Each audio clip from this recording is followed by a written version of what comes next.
Hi friends, welcome to Nellore dairy channel. మీరు ఎవరైనా మన ఛానల్ ద్వారా యూట్యూబ్లో సేల్స్ వీడియోలు పెట్టాలనుకుంటే స్క్రీన్ మీద కనపడే నెంబర్కి వాట్సాప్ చేయండి. ఇంకా వీడియో విషయానికి వస్తే ఈ వీడియో మనకు నెల్లూరు జిల్లా బుచ్చిరెడ్డిపాలెం నుంచి పంపించారు ఫ్రెండ్స్. బ్రదర్ దగ్గర ఒక ఈయన బర్రె అయితే సేల్కుంది, డెలివరీ అయిన బఫెలో సేల్కుంది. చూడండి, ఇందులో కనిపిస్తున్న బర్రె వచ్చి రెండో ఎత్తు పడ్డా. ఇది డెలివరీ అయ్యి 10 days అవుతుంది. ఈయన 10 రోజులు అవుతుంది.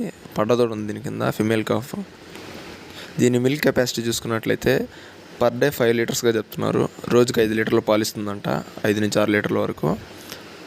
అలాగే దీని ధర విషయం చూసుకున్నట్లయితే 46,000గా చెప్పారు ఫ్రెండ్స్. 46,000గా చెప్తున్నారు. ఫిక్స్డ్ ప్రైస్ ఏం కాదు, డిస్కౌంట్ ఉంది. బ్రదర్ నెంబర్ వచ్చేసి 9948290106. మీరు ఎవరికైనా నచ్చితే బ్రదర్ కాల్ చేసి మాట్లాడి తీసుకోవచ్చు ఫ్రెండ్స్.